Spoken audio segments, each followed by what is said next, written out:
Hello everyone, मैं Imran NISM trainer.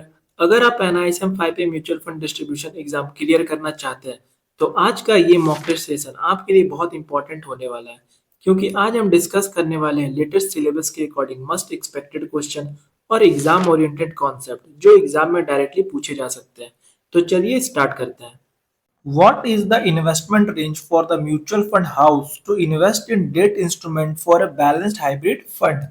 Balanced hybrid fund में debt instrument में म्यूचुअल फंड कितना परसेंट इन्वेस्ट कर सकता है? पहला ऑप्शन है 20% एंड 40%। दूसरा ऑप्शन है 40% एंड 60%। तीसरा ऑप्शन है 10% एंड 30%। चौथा ऑप्शन है 20% एंड 50%। तो इसका राइट आंसर है 40% एंड 60%। अगर किसी बैलेंस्ड हाइब्रिड फंड का टोटल एसेट 100 करोड़ है तो इक्विटी में कितना इन्वेस्ट होगा? 40 करोड़ से 60 करोड़ और डेट में 40 करोड़ से 60 करोड़। अगर इक्विटी में 40 करोड़ हो रहा है तो डेट में 60 करोड़ होगा, और अगर इक्विटी में 60 करोड़ हो रहा है तो डेट में 40 करोड़ होगा। फंड मैनेजर मार्केट सिचुएशन के अकॉर्डिंग एलोकेशन एडजस्ट कर सकता है, लेकिन रेंज के अंदर ही। और रेंज क्या है? 40% से 60% बैलेंस्ड फंड में। Identify the transaction on which security transaction tax STT is applicable. Security transaction tax STT किस ट्रांजेक्शन पर लगता है? पहला ऑप्शन है purchase transaction of debt mutual fund. दूसरा ऑप्शन है purchase transaction of equity mutual fund. तीसरा option redemption transaction of debt mutual fund. और चौथा ऑप्शन है redemption transaction of equity mutual fund. तो इसका राइट आंसर है redemption transaction of equity mutual fund. STT सिर्फ इक्विटी ओरिएंटेड म्यूचुअल फंड के redemption या सेल पर लगता है। जब investor equity mutual fund units बेचता है तब एसटीटी लगता है। तो एसटीटी हमेशा इक्विटी म्यूचुअल फंड पे लगता है, वो भी सेल पे लगता है। ठीक है, और डेट म्यूचुअल फंड में एसटीटी नहीं लगता। तो एग्जाम में ये भी क्वेश्चन आ जाता है कि क्या डेट म्यूचुअल फंड पे एसटीटी लगता है सेल करने पे या बाय करने पे? तो डेट म्यूचुअल फंड में एसटीटी नहीं लगता, और एसटीटी जो चार्जेस है 0.001% है। तो आप लोग याद रखिएगा, ये क्वेश्चन बराबर एग्जाम में पूछा जाता है कि एसटीटी कब लगता है। तो redemption of equity mutual fund, equity mutual fund को बेचने पर लगता है। Gold prices are used as benchmark for. Gold price को बेंचमार्क किस फंड के लिए यूज किया जाता है? पहला ऑप्शन है गोल्ड सेविंग फंड। दूसरा ऑप्शन है गिल्ट फंड। तीसरा ऑप्शन है गोल्ड माइनिंग कंपनीज फंड। चौथा ऑप्शन है ऑल ऑफ द एबव। तो इसका राइट आंसर है गोल्ड सेविंग फंड, क्योंकि गोल्ड सेविंग फंड में गोल्ड को ही बेंचमार्क माना जाए। गिल्ड फंड तो आपका गवर्नमेंट सिक्योरिटीज फंड हो गया। गोल्ड माइनिंग कंपनीज फंड मतलब कि जो कंपनी गोल्ड माइनिंग कर रही हो सकती है, कुछ और भी करती हो, तो वो नहीं हो सकता। और ऑल ऑफ द अबव तो होगा ही नहीं। तो इसका राइट आंसर है gold saving fund. Gold saving fund या gold ETF based fund directly gold में इन्वेस्ट करते हैं, इसलिए उनका परफॉर्मेंस गोल्ड प्राइस के साथ मूव करता है। एग्जाम्पल में समझते हैं, गोल्ड प्राइस अगर 10% बढ़ता है तो गोल्ड ईटीएफ या गोल्ड सेविंग फंड का रिटर्न भी अप्रॉक्स 10% के पास हो सकता है। इसलिए गोल्ड प्राइस ही उनका बेंचमार्क होता है। गोल्ड ईटीएफ और गोल्ड सेविंग फंड ही गोल्ड प्राइस का बेंचमार्क होता है। तो ये आप लोग याद रखिएगा, इसका राइट आंसर है gold saving fund. Identify the true statement with respect to addendum. Addendum के रिगार्डिंग कौन कौन से स्टेटमेंट सही है? पहला ऑप्शन है addendum must accompany the KIM. ये ऑप्शन राइट है। दूसरा ऑप्शन है addendum is considered to be part of the scheme related documents. ये भी ऑप्शन सही है। तीसरा ऑप्शन है both of the above are true, यानी ऊपर का दो ऑप्शन सही है, तो यानी तीसरा नंबर ही इसका राइट आंसर होगा। आइए एक्सप्लेनेशन समझते हैं। एडेंडम एक ऑफिशियली अपडेट डॉक्यूमेंट होता है जो म्यूचुअल फंड डॉक्यूमेंट में टेम्पररी या इंटरिम चेंजेस बताता है। एडेंडम कब यूज होता है?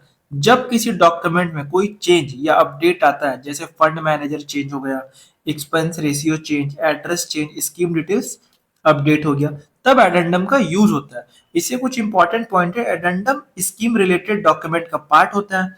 ये किम के साथ एक कंपनी करता है और ये इंटरिम अपडेट्स बताता है। तो इसका राइट आंसर हो जाएगा both of the above are true, मतलब दोनों स्टेटमेंट ऊपर का 1 और 2 ट्रू है। Identify which of these are non financial transaction.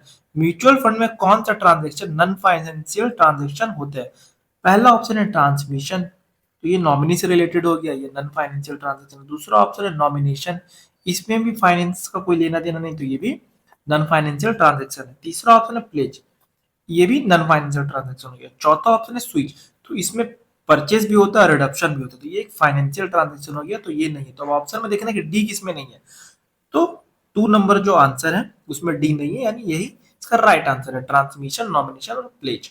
Transmission क्या हो गया, एक इन्वेस्टर की डेथ होने पर यूनिट, लीगल हेयर या नॉमिनी को ट्रांसफर करना, इसमें पैसा इन्वेस्ट या रिडीम नहीं होता। नॉमिनेशन क्या हो गया, इन्वेस्टर किसी पर्सन को नॉमिनी डिक्लेयर करता है ताकि फ्यूचर में यूनिट उसको ट्रांसफर हो सके, इसमें भी मनी मूवमेंट नहीं होता, तो ये भी नॉन फाइनेंशियल ट्रांजेक्शन हो गया। प्लेज क्या हो गया, म्यूचुअल फंड यूनिट्स को लोन के अगेंस्ट कोलेटरल के रूप में रखना, यूनिट सेम रहता है, सिर्फ सिक्योरिटी के रूप में मार्क हो जाती है। और स्विच क्या हो गया, स्विच एक फाइनेंशियल ट्रांजेक्शन, क्योंकि इसमें रिडक्शन होता है और फिर परचेस होता है, फंड ए से रिडीम होता है और फंड बी में इन्वेस्ट होता है। Which of this are consider as institutional group of investor, इनमें से कौन इंस्टीट्यूशनल इन्वेस्टर के ग्रुप में आते हैं। पहला ऑप्शन नॉन रेसिडेंट इंडियंस, तो ये इंडिविजुअल हो गए। दूसरा ऑप्शन है हिंदू अनडिविडेंड फैमिली, ये भी इंडिविजुअल में आ गए, इंस्टीट्यूशनल में नहीं आए। तीसरा ऑप्शन है हाई नेटवर्थ इंडिविजुअल, तो इसमें तो नाम में ही इंडिविजुअल है, तो ये इंडिविजुअल हो गए। चौथा ऑप्शन है कंपनीज, तो इंस्टीट्यूशनल ग्रुप कंपनीज ये एक ही होगा, तो इसका राइट आंसर है 4 नंबर कंपनीज। कंपनीज को इंस्टीट्यूशनल इन्वेस्टर या नॉन इंडिविजुअल इन्वेस्टर कहते हैं। कंपनी एक लीगल एंटिटी होती है जो ऑर्गेनाइजेशन के रूप में इन्वेस्ट करती है। इंडिविजुअल इन्वेस्टर कौन कौन होते हैं, NRI, HUF, HNI, retail investor, ये इंडिविजुअल इन्वेस्टर होते हैं। और इंस्टीट्यूशनल इन्वेस्टर कौन होते हैं, ये ऑर्गेनाइजेशन या एंटिटीज होते हैं, जैसे companies, bank, insurance company, pension fund. For a value fund, the minimum investment in equity and equity-related instrument is 50% of the total assets. State whether true or false. Value fund में minimum equity investment 50% होता है, क्या यह statement true है या false, तो ये statement false है, क्योंकि वैल्यू फंड में जो इक्विटी होता है वो 65% होता है। वैल्यू फंड को मिनिमम 65% एसेट, इक्विटी और इक्विटी रिलेटेड इंस्ट्रूमेंट में इन्वेस्ट करना होता है। वैल्यू फंड क्या करता है, value fund under valued stock में इन्वेस्ट करता है, ऐसे स्टॉक जो अपनी रियल वैल्यू से कम प्राइस पर मिल रहे होते हैं। फंड मैनेजर एक्सपेक्ट करता है कि फ्यूचर में जब मार्केट एक्चुअल वैल्यू रिकॉग्नाइज करेगा तो प्राइस बढ़ेगा, इससे ही वैल्यू फंड कहते हैं। Mr. Amit wants to invest in a mutual fund scheme. He has to give the request for purchase specifying the mister Amit mutual fund में invest करना चाहते हैं। परचेस रिक्वेस्ट देते वक्त उन्हें क्या स्पेसिफाई करना होता है। पहला ऑप्शन है यूनिट्स ही वांट्स, दूसरा ऑप्शन है amounts he wants to invest, तो तीसरा ऑप्शन है लॉट्स ही वांट्स। तो जब भी हम इन्वेस्ट करते हैं एज ए इन्वेस्टर, अगर हम लोग सोचेंगे तो इसका आंसर इजीली मिल जाएगा। जब भी आप म्यूचुअल फंड में इन्वेस्ट करने जाते हैं तो आप क्या सोचते हैं, पहले यूनिट्स तो नहीं सोचते हैं, लॉट्स तो नहीं सोचते, यही सोचते हैं कितना अमाउंट से स्टार्ट करें, कितना अमाउंट इन्वेस्ट करें, तो इसका राइट आंसर है amount he wants to invest. Mutual fund में परचेस रिक्वेस्ट अमाउंट के बेसिस पर होती है, यूनिट के बेसिस पर नहीं, क्योंकि यूनिट्स एनएवी के अकॉर्डिंग अलॉट होती है।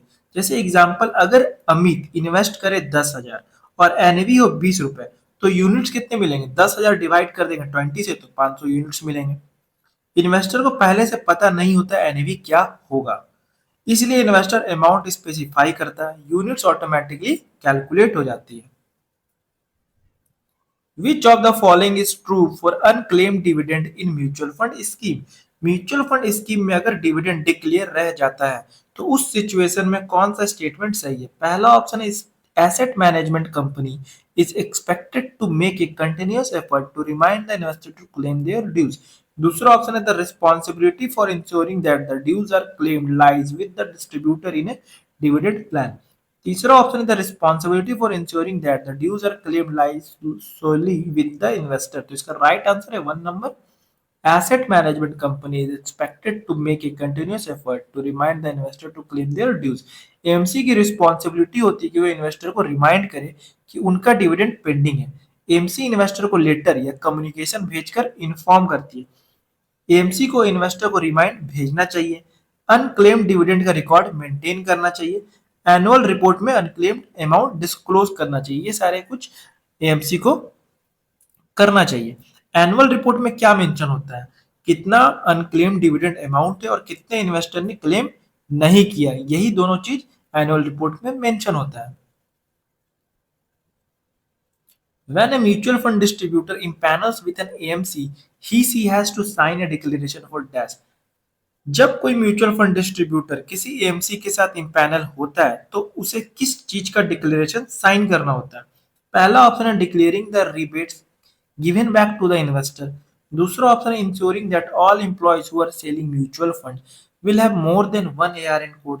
तीसरा ऑप्शन है guarantee of adding a minimum of 25 investors every month. चौथा ऑप्शन है commitment to avoid by statutory codes guidelines and circular.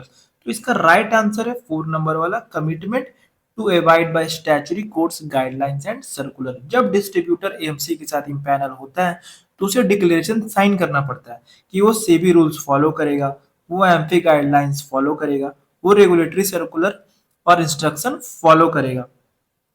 तो इसका राइट आंसर है commitment to avoid by statutory code guidelines and circulars.